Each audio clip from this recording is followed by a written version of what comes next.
When Bill Rutter became chair of UCSF's Biochemistry and Biophysics lab, the barriers to success were formidable. Bill came to UCSF in 1969 with a vision about what he wanted to build at UCSF. I mean, he literally presided over the rise of this place to its current eminence. First cloning of human growth hormone, the first cloning of insulin by Bill Rutter's lab, and then Bill and Pablo Valenzuela did very early work on cloning genes from hepatitis B vaccine. Hepatitis B virus vaccine, I regard as one of the most important advances in preventive medicine in the 20th century. I think that the early founders of biotechnology, people like Bill, were the ones who pioneered this technology transfer.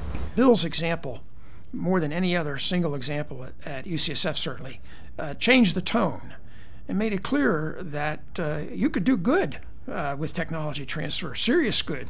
We weren't retreading old pharmaceutical products and putting them into new delivery systems. We were taking discoveries out of research, out of basic research at universities, and turning them into products in biotechnology companies. Bill saw this commercial connection early on, whereas it's more complicated to make a protein therapeutic than it is, for example, to make a vaccine. You have to ask more of the protein, and he understood that that complexity was greater.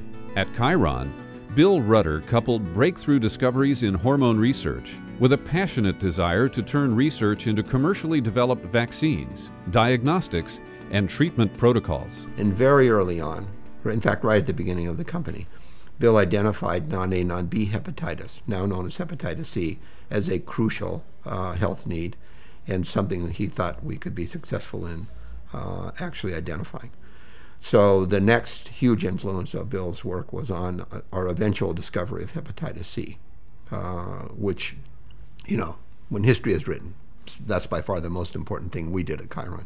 His approach to developing products was not to take the traditional approach and look for a protein and develop that protein against a certain target. It was, what can we do to better the world of vaccines? What can we do for blood testing? How can we, keep the nation's blood supply safe? Now that we're in the era of stem cells, you can see the influence of Bill's thinking is a key component of the whole field of stem cell science as we see it today. Bill helped put Northern California biotech on the world map. His energy, humanity, and genius helped us see a world of applications differently and helped define our industry. Between what he did as an academic leader and what he did as a corporate innovator and leader, you'd be hard-placed to find someone who's exceeded his productivity and his contributions to society. One of the things that he contributed most to this biotechnology industry was the recognition that vaccines were as compelling and interesting a product for biotechnology as classic protein drugs.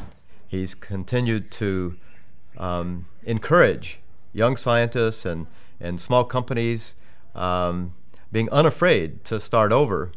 And I find that really inspirational. He may be the single most important person in the 30, 40-year rise of UCSF to its prominence. And then you add to that the fact that he founded one of the most important biotechnology companies. It's a spectacular record.